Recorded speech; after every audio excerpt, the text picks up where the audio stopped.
Essa semana no site do Scooby Trovers eu escrevi um artigo a respeito de jogos onde a história atrapalha o gameplay algumas vezes e também outros jogos onde o gameplay atrapalha uma grande história. E a gente trouxe essa discussão aqui pro Scoobycast. Exatamente, como a gente está vendo na indústria faz alguns anos, os jogos vêm tomando, com o passar do tempo, um comprometimento maior com a história. A história é importante, tem que ter o que vai ter na história, o que vai acontecer. É uma tendência recente, o que a gente vai fazer para a história ficar mais bem contada. E tá se aproximando um pouco mais do que o cinema tenta ser, né? Que é um storyteller, né? Que normalmente os jogos antigamente, eles se baseavam em gameplay. Exatamente. Gameplay. É porque não tinha muito recurso. Eu acho que quando os recursos foram chegando, o mocap, quando a qualidade gráfica foi melhorando, as pessoas falaram, por que não contar histórias? Exatamente. E depois, por que não contar grandes histórias? Por que não competir com o cinema, né? Por que não tentar emocionar através da história? E eu acho que existem boas maneiras de se fazer isso e maneiras não tão boas assim, que são mais confortáveis, maneiras mais simples, assim. Simplesmente separa a história do jogo. E a gente vai falar aqui também sobre jogos que interagem bem esses dois mundos, a história, o enredo e também o gameplay. E o negócio flui.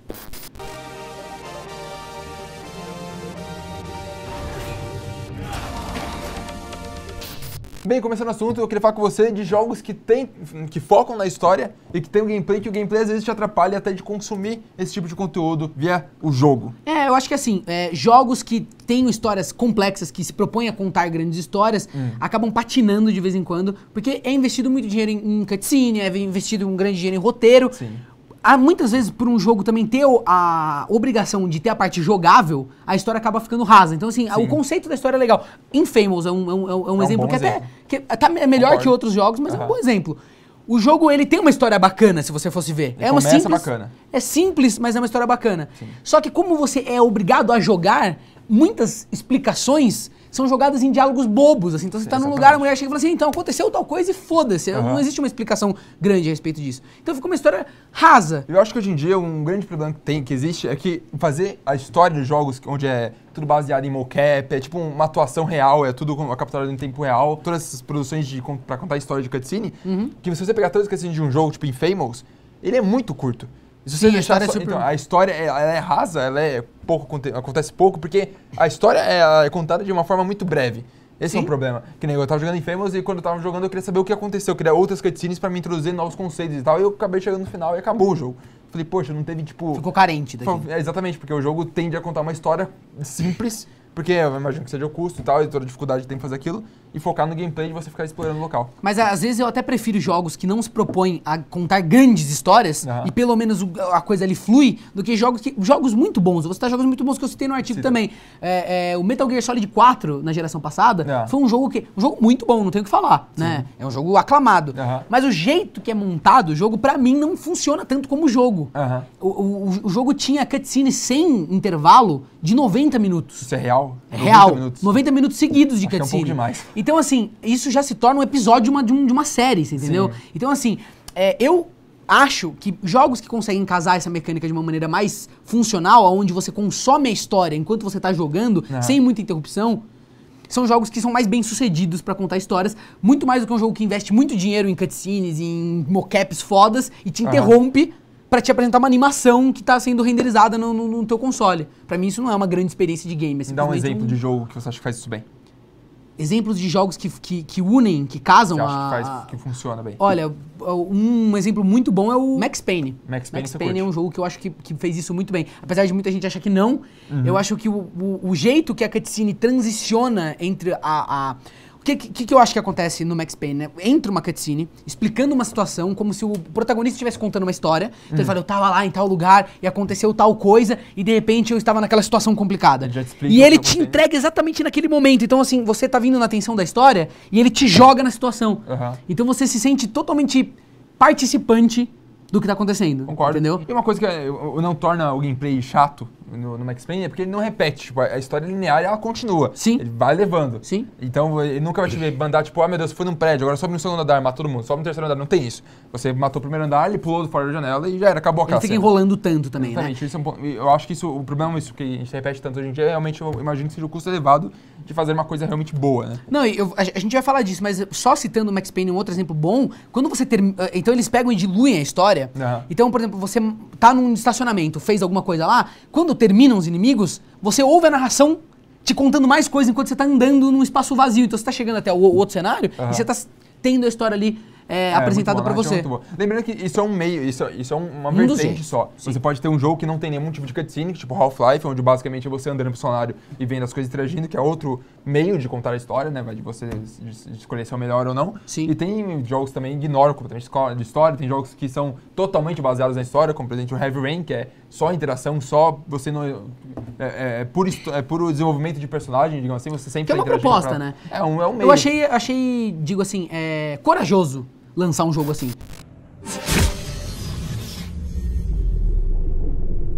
Vamos falar como se o jogo fosse uma grande receita de bolo, onde você mistura outras vertentes artísticas pra criar uma coisa homogênea. Entendi. Certo? De vez em quando, existem momentos no jogo que os ingredientes estão separados, digamos assim, sabe assim? Então você tá consumindo só um tipo de conteúdo. Parou de ser jogo. Então é filme agora. É uma animação. Ou então um gameplay puro. Tem que misturar tudo de alguma forma. Tem que estar sempre tentando que essas coisas estejam misturadas, entendeu? Então acho que os melhores jogos, como jogos, analisados só como jogos, um gameplay, experiência de jogo, são os que conseguem casar isso o tempo todo. E você, no seu artigo, você escreveu sobre arte, os games serem arte máxima e já terem chegado nisso ou não. Chego nisso ou não. Você acha que já chegaram? Eu acredito que não. Acredito que não. Nem hoje em dia com os mockups absurdos. Não. Eu acho que assim, eu acho que já existam ferramentas suficientes pra criar um jogo que é artisticamente valioso, tão valioso quanto outras peças de arte, ou outras artes que existem nas outras áreas, mas eu acho que isso ainda não aconteceu. Um jogo que eu gosto muito, que eu acho que ele pega esse meio de contar a história ainda com um pouco de gameplay de uma forma... Ele não tem gameplay puro, né? É o que a gringa chama de Walking Simulator, que é você anda, você joga andando. Sim. Que é o Gone Home, imagina que você não jogou ainda, mas que é um jogo onde você chega na sua casa, você percebe que não tem ninguém em casa, e você tem que descobrir, andando pela casa, o que aconteceu. E você vai consumindo a história, eu aconselho muito bem, muito você jogar também, porque ele te mostra a história de uma maneira muito leve e você entende muito mais sobre a história do que você deveria. Tipo, você joga o jogo por completo, eu terminei o jogo sabendo a história de um personagem da família que não é dito, ele não é diretamente explicado, mas por você se ver o cenário, ele conta com um pouco de storytelling e te ajuda a entender um pouco mais sobre a história. Don't be worried, okay? We'll see each other again. Eu falo no meu artigo sobre o cinema e digo lá que o cinema é uma ótima ferramenta já pra contar histórias complexas e que o videogame tem outras maneiras de emocionar, né? Misturando as experiências. Mas assim, reiterando o que eu falei, eu talvez concorde que o videogame dá a chance de você explorar as histórias talvez de uma maneira mais complexa, de uma maneira mais completa. Porque você tem mais tempo. Mais viva, sim. Assim, até porque você tem mais tempo. Um filme dura 1h30, 2 horas, um jogo pode durar 10 horas de gameplay. Então, jogos que você pega, por exemplo, cartas no meio do caminho, coisas assim que dizem a respeito do personagem, se alguém quiser consumir uma história de um personagem específico, pode ir atrás disso. Os filmes, pelo menos, eles são só pra contar a história. Eles são 100% scriptados. Nos games, não. Você tem que encontrar... Existem bugs, existem todo tipo de ambiente que você tem que criar. As cenas vão acontecer de maneira diferente. Entendeu? Exatamente. O personagem vai vir de um lugar diferente, vai estar sempre... Às vezes você quer muito que... Eu acho que um grande empecilho, por exemplo... Você sabe pra onde a pessoa vai andar. Olhar, principalmente. Então, eu quero fazer uma cutscene in-game, que nem Half-Life, que as coisas estão acontecendo. Eu lembro que de vez em quando no Half-Life, o cara tava falando lá sobre o negócio, eu tocava o foda-se pra ele ir lá, ficava atirando no computador. Não, eu sempre ficava foda-se, eu nunca ficava preso, desculpa. O Gabe acha bonito, mas eu acho bizarro. Sim, então assim, existem escolhas que conscientemente o cara fala assim, não, eu vou travar o view dessa pessoa pra ela olhar exatamente pro lugar que eu quero, vai acontecer uma coisa... Melhor. Exatamente. Então, o trabalho dele também ele se sente meio jogando no lixo, né? Porque imagino que eles devem saber a porcentagem de pessoas que não se importa e vaza do local quando tá acontecendo. Então eu não vou diminuir o trabalho dos caras. Realmente é uma escolha difícil pensar como eu vou contar a história. Eu tava lembrando de um jogo que é aquele jogo que você anda e o cenário se monta. Como é que é o nome desse jogo? Stanley Parby. Não. Esse é muito bom, mas eu tava falando de um que é tipo um jogo de desenho de uns 2 anos atrás. E você vê de cima, assim, é como se fosse um tabuleiro. E você vai andando no chão, vai montando. Bastion. Esse jogo... Tem um narrador também. Esse jogo investiu num narrador muito legal. Eu gostei do jeito que a história é contada. Que é meio Stanley Parable, né? Você anda e tá acontecendo a narração por trás. A história está sendo montada. Até o cenário vai se montando pra dar essa noção de que a coisa tá sendo feita. Tá acontecendo na hora. Você está agindo e a coisa está acontecendo. That's a promise. Eu acho que a arte máxima, em geral, ela vai chegar... Eu acho que culmina em um ponto onde envolve jogos, mas que não são jogos que a gente tem hoje em dia diretamente. Eu acho que vai mesclar meio filme com jogo em um tipo de arte diferente. Talvez um filme mais interativo, mas eu acho que não vai sair muito da pegada do filme. Filme, ele consegue... Eu acho que ele tem uma proposta que traz uma tensão maior pra situação. Então, assim, vamos supor que acabou de acontecer uma cena muito impactante. No jogo... essa tensão vai ter que ser quebrada pra te dar o gameplay. Então você vai lutar contra o boss, você pode errar e ter que jogar tudo de novo. Quebra totalmente o clima. Então isso vai diminuindo o clima. Na primeira vez você tá tenso, na segunda, ai que bosta, na terceira sim. você... E existe uma área nebulosa nisso. Vamos fazer um jogo que é difícil das pessoas passarem, elas têm que repetir várias vezes esse negócio, mas o jogo tá contando uma história, então talvez seja ruim o jogador ter que passar por aquilo várias vezes confuso, e cansar. né? Essa fórmula vai ter que ser descoberta. Eu acho que vai ter jogos que... Então, novamente, afirmando o que eu falo lá, eu acho que tem jogos que tem que se focar totalmente no gameplay. Existe um planozinho de fundo, tipo Mario, sabe? Existe o negócio, sabe assim? Pode até ser simpático, bem feito, uma arte bonita, mas o principal ali é a mecânica. E deixa o negócio fluir. E vão ter outros jogos que nem são jogos. São uma maneira de consumir uma história. Porque tem muita gente que reclama quando o jogo, tipo, não tem gameplay, não tem, tipo, meu Deus, ele tem... Tudo, eu acho que se a proposta do jogo é ser curto e conciso no que ele é, eu acho que não tem problema ele ser um jogo... Criticar a característica a duração... Não, eu acho que assim, criticar a característica que define o jogo é burrice. Exatamente. Porque ele já tá se definindo assim. Eu sou um jogo que não tem história. Você fala assim, porra, mas esse jogo não tem história. Cara, é a proposta. Então vamos criticar se essa proposta funcionou, mas... A indústria pede pro jogo ter, então ele tem que pelo menos dar uma pincelada de história, ele não pode ignorar totalmente. Não, é uma burrice, uma burrice sem fim, porque até o layout de avaliação dos jogos... Tem história já lá tem mesmo. história, então tem enredo, então tem tipo... Né, então já é uma característica necessária nos videogames. Eu não concordo com isso, entendeu? Não concordo que tem que ser layoutado assim. Como até hoje em dia pode ter filme mudo, porque não pode ter jogos que não tem uma característica que todo mundo acha que é essencial. Mas você tem que lembrar que grandes movimentos artísticos no mundo estavam totalmente contra a crítica da época. Semana de Arte Moderna que teve no Brasil, todo mundo cagou pra aquilo, falou que era uma bosta, todo mundo jogou ovo nos caras, e eles são os grandes gênios da arte do próximo século. Então, pessoas que estão deslocadas hoje em dia e fazem jogos que ninguém entende, os reviews não conseguem nem encaixar, são arte, cara, são arte. Nova eras. E o futuro que nos espera, o que eu imagino que seja, é que querendo ou não, a médio e longo prazo, as publishers não necessariamente publishers, mas jogos mais jogados, que tem mais apelo, não vão ter apelo necessariamente pelas explosões, pelo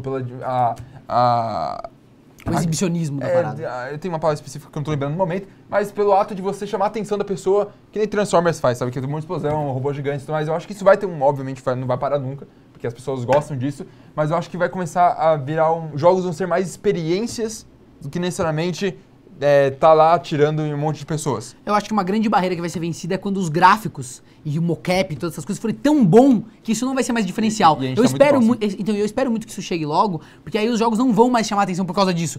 Saiu um jogo, olha só que cutscene linda, foda-se. É filme hoje em dia. Exatamente. Hoje em dia os filmes já não conseguem mais impressionar. Todos os filmes são muito bonitos. Então, a gente presta atenção em outras coisas. Acho que os videogames vão passar por isso. Vai ter uma hora que as características que a gente acha, nossa, saiu um jogo novo, nem roda na minha placa de vídeo. Tomara que isso acabe logo, vire tudo cloud e as pessoas tenham que impressionar por outros meios, entendeu? Fazer um mockup é simples. Vamos fazer uma cutscene bonita? Vamos, é super simples. Clica aqui e fez. Do lado dos games, mesmo focado nos games, eu acho que quando chegar o Oculus Rift, você se sentir na experiência de alguma coisa específica, acho que vai ser o próximo passo na descoberta. Como eu já disse várias vezes, você disse até naquele vídeo que você fez pro seu canal, falando sobre sobre gameplay, o futuro do gameplay, tá tudo ficando na mesma massa e tudo mais, acho que a gente tá chegando no ponto, como se fosse o início dos videogames de novo, onde as pessoas não sabiam o que fazer, não sabiam como fazer, não tinham, tinha que se limitar tanto visualmente, porque tinha que rodar de certa forma e tudo mais, e o Oculus Rift tá chegando aí pra fazer exatamente a mesma coisa. As pessoas limitar de novo e tentar fazer a melhor experiência possível, e aí os próximos Zelda e Mario vão chegar e dominar o mercado daqui a 30 anos. Até porque vai ter um comparativo agora. Quando existir o Oculus Rift, a experiência que você conseguia entregar numa televisão vai ficar, sei lá, ultrapassada. Assim, vai ficar chato. Então, os caras vão ter que... chato ver TV. Ou os caras vão ter que inovar muito do jeito que é na televisão pra ser sensacional, ou vão ter que ceder ao Oculus Rift e aprender a lidar com ele. Exatamente. Keep me afloat. Ellie. No time to argue. Ellie. Mas essa foi a discussão de hoje, minha e do Roland BR, sobre o gameplay, a história e como eles interagem hoje em dia e como vai ser no futuro, quem sabe. Exato. Obviamente que esse não é um ponto final de nada, não existe ponto final, a gente vai viver esse mundo. E essa discussão continua acontecendo, né? Inclusive vai ser descoberta. A gente incentiva vocês a comentar aqui embaixo, a gente também vai 100%, responder. com certeza. Também no site vai ficar o link do artigo aqui mais completo. Exatamente. E a gente quer pedir pra vocês, inclusive, que assistiram até aqui, deixarem o seu like e, enfim, divulgar nas redes sociais. Assinar o canal para que isso torne-se frequente. Exatamente, mais gente possível, acessa. exatamente. E também acessar o Patreon, que é o que torna tudo isso aqui existente, real e físico. A gente já agradece se você assiste, mas se você puder ajudar um pouco mais, Exatamente. Você isso aqui pode vai ficar cada vez compartilhar no melhor. Facebook, que você tem Facebook, você pode fazer isso. Vai ter compartilha. outros amigos seus que são mais riquinhos Vão que você curtir. e eles vão poder Yes. ajudar.